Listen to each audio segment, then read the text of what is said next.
میرا ایک ڈرامہ تھا اقبال اور شیطان ٹی وی کا. اس کا اینڈ ہے کہ شیطان اقبال کے ساتھ بیٹھے ہوئے ہیں. وہ کہتے ہیں اقبال پوچھتے ہیں شیطان کیا کر رہے ہو آج کل؟ بول رہے یہ پاکستانیوں نے مجھے نکما کر دیا ہے, سارا دن لیٹا رہتا ہوں. تو علامہ کہتے ہیں کیوں؟ کہہ رہے مجھے آؤٹ آف جاب کر دیا, سارے میرے کام خود کر رہے ہیں. اقبال کے ساتھ ایک پاکستان کے وزیر اعظم بھی بیٹھے ہوئے ہیں, سابق آئی جی بیٹھے ہوئے ہیں, اور ایک رینجر کے سربراہ بیٹھے ہوئے ہیں, اور شیطان بھی بیٹھا ہوا ہے. جب یہ کہتے ہیں کہ سارے کام پاکستانی کر رہے ہیں, مجھے بیکار کر دیا ہے, تو علامہ اقبال کہتے ہیں لا حول ولا قوت. تو وزیر اعظم بھی غائب ہو جاتے ہیں, آئی جی بھی غائب ہو جاتے ہیں.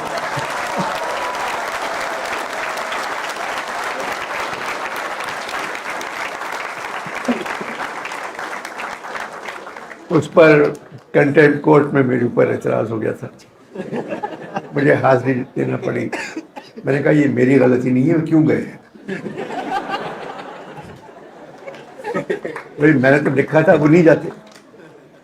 وہ آئی جی بھی غائب ہو جاتے, تینوں غائب ہو جاتے, صرف شیطان اور اقبال بیٹھے ہوئے. یہ اینڈ تھا میرے پہ. اب یہ اقبال کی جو میں گیا تھا ایکسپو میں 2 سال پہلے, یہ 9 نومبر کو اقبال کا ڈے تھا. تو مجھے سرکار نے بھیجا کہ آپ جا کے ایکسپو میں. وہاں میں گیا تو ان کے پاکستانی جو پویلین تھا اس کے ساتھ ایک تھیٹر تھا, وہاں انڈین ایمبیسیڈر بیٹھے ہوئے ہیں, پاکستانی ایمبیسیڈر بیٹھے ہوئے ہیں, بہت لوگ بھرا ہوا تھا, اور مجھے اقبال پہ بولنا تھا. تو وہ جو نمائش تھی ایکسپو, وہ فیوچر کی نمائش تھی, آگے کیا ہوگا, کہاں انسان جا رہا ہے. تو میں نے ان سے کہا, پویلین والوں سے, کہ آپ کا اقبال کا کم سے کم ایک شعر پویلین کے اوپر لکھ دیتے. وہی ساری نمائش ہے, وہ ایک شعر تھا کافی, اور خالی ہوتا اسٹال. عروج آدم خاکی سے انجم سہمے جاتے ہیں, کہ یہ ٹوٹا ہوا تارا مہ کامل نہ بن جائے. عروج آدم خاکی سے انجم سہمے جاتے ہیں, کہ یہ ٹوٹا ہوا تارا مہ کامل نہ بن جائے. مگر وہاں بریگیڈیئر صاحب تھے, وہ عروج آدم خاکی سمجھے ان کو کہہ رہے ہیں, خاکی یہ پہنتے ہو کپڑے. عروج آدم خاکی سے انجم سہمے جاتے ہیں, کہ یہ ٹوٹا ہوا تارا مہ کامل نہ بن جائے. خیر ایسی بہت چیزیں ہیں.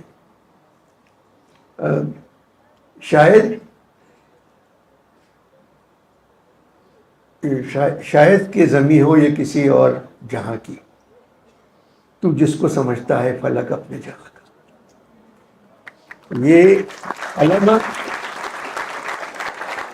علامہ کہہ چکے ہیں کہ کیا ہے ان کا. اب یہ پینٹنگ ہے, وین گوگ کی پینٹنگ ہے. سورج نے جاتے جاتے شام سیاہ قبا کو, تشتے افق سے لے کے لالے کے پھول مارے. جب سورج ڈوبتا ہے, سورج نے جاتے جاتے شام سیاہ قبا کو, تشتے افق سے لے کے لالے کے پھول مارے. پہنا دیا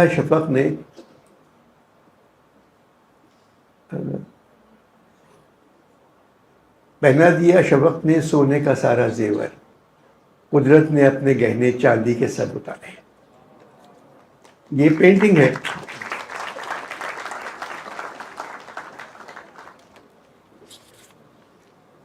بادل کو ہوا اڑا رہی ہے, شانوں پہ اٹھائے لا رہی ہے. جوانی ہے تو ذوق دید بھی, لطف تمنا بھی, ہمارے گھر کی آبادی قیام مہماں تک ہے. یہ مصرع کیسا ہے, ہمارے گھر کی آبادی قیام مہماں تک ہے. خوش آ گئی ہے جہاں کو قلندری میری, وگرنہ شعر میرا کیا ہے, شاعری کیا ہے. مقام پرورش آہ و نالہ ہے یہ چمن, نہ سیر گل کے لیے ہے نہ آشیاں کے لیے. گل تبسم کہہ رہا تھا زندگانی کو، مگر شمع بولی گریہ غم کے سوا کچھ بھی نہیں. اب یہ شعر آپ لوگوں نے پڑھے بھی نہیں ہوں گے، نظر سے بھی نہیں گزرے ہوں گے. آپ نے وہی کہ ملت کے لیے وہ فلاں اور یہ اور فلاں.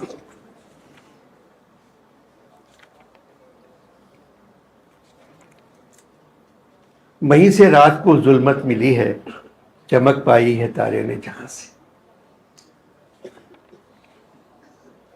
اب یہ مسجد قرطبہ کا ایک ہے کہ ایک 38 سال کا لڑکا مسجد قرطبہ میں بیٹھا ہوا ہے اور وہ دیکھ رہا ہے. وادی کوہسار میں غرق شفق ہے صحاب، لالے بدخشاں کے ڈھیر چھوڑ گیا آفتاب. یہ قرطبہ میں گلاب کے جو پھول وغیرہ لگ رہے ہیں، یہ پوری نظم آپ ضرور پڑھیے گا اس کو. سلسلہ روز و شب نقش گرے حادثات، وہ قرطبہ کے آرکیٹیکچر کے اوپر لکھ رہے ہیں. اور ان کا ایک مصرع جو ہے، معجزہ فن کی ہے خون جگر سے نمود، جب تک آپ جان نہیں دیں گے کسی کے لیے آپ کچھ حاصل نہیں کر سکتے. معجزہ فن کی ہے خون جگر سے نمود.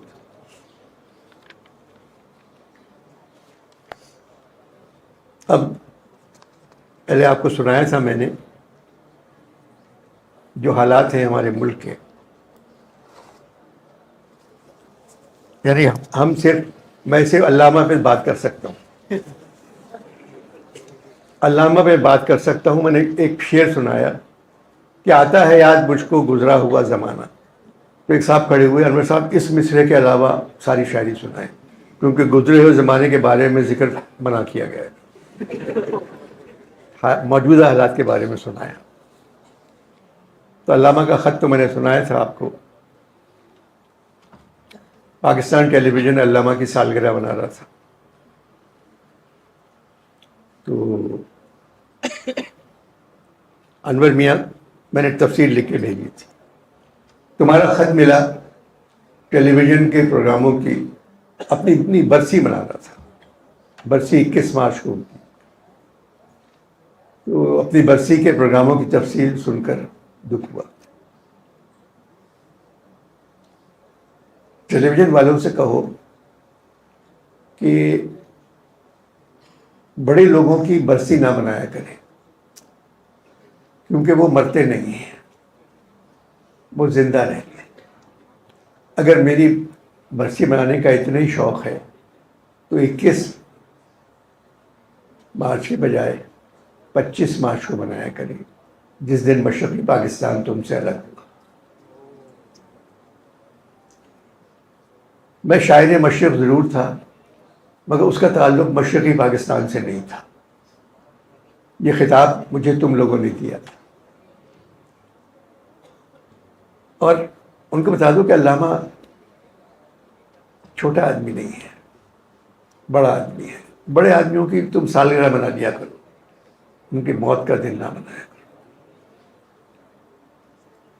شاعر مشرق کا خطاب سن کر میرے دوست میرے پاس آئے اور کہنے لگے کہ علامہ تم صرف مشرق کے شاعر ہو. میں نے کہا یہ خطاب مجھے میرے چاہنے والوں نے دیا ہے، میں کیا کروں. میں نے ان سے بیٹھنے کے لیے بھی نہیں کہا. پھر تم لوگوں نے کیا کیا، مجھے بر صغیر کا شاعر بنا دیا. وہی دوست میرے پاس آئے کہ اب کہنے کہ اب تو مشرق سے نکل کے خالی سب کانٹیننٹ کے شاعر ہو، بر صغیر کے. میں چپ رہا کہ یہ خطاب تو مجھے ان لوگوں نے دیا ہے، میں نے بیٹھنے کو نہیں کہا. پھر وہ میرے پاس آئے، کہنے لگے علامہ آپ تم ایک ملک کے شاعر ہو، پاکستان کے. میں نے پہلی مرتبہ ان سے کہا کہ بیٹھو. بیٹھ گئے. میں نے کہا اس سے بڑی بات کسی شاعر کے لیے اور کیا ہو سکتی ہے کہ ایک ملک اس کی پہچانا جائے، اس سے ایک سرزمین اس سے پہچانی جائے. انور مقصود میں نے پاکستان کی جھلک اس دعا میں دیکھی تھی جو میں نے مسجد قرطبہ میں بیٹھ کے مانگی تھی. پاکستان کی مٹی کی جھلک اس خون میں دیکھی تھی جس کے بارے میں نے طرابلس کے خون میں نظر آئی تھی، طرابلس کے شہیدوں کے. مگر تم کم بختوں نے 1971 میں مجھ کو سے مغربی پاکستان کا شاعر بنا دیا. جس تیزی سے تم مجھ کو اور میری شاعری کو کم کر رہے ہو، میں اس دن سے ڈر رہا ہوں جس دن فریدہ خانم کہے کہ میں آپ کی خدمت میں اقبال سیالکوٹی کا کلام پیش کر رہی ہوں.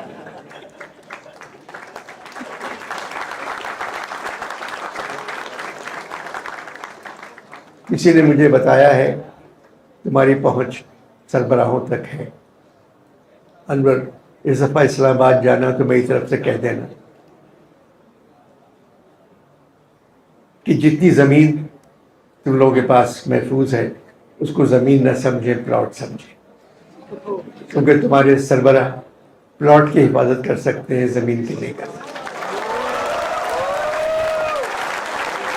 تمہارا محمد اقبال.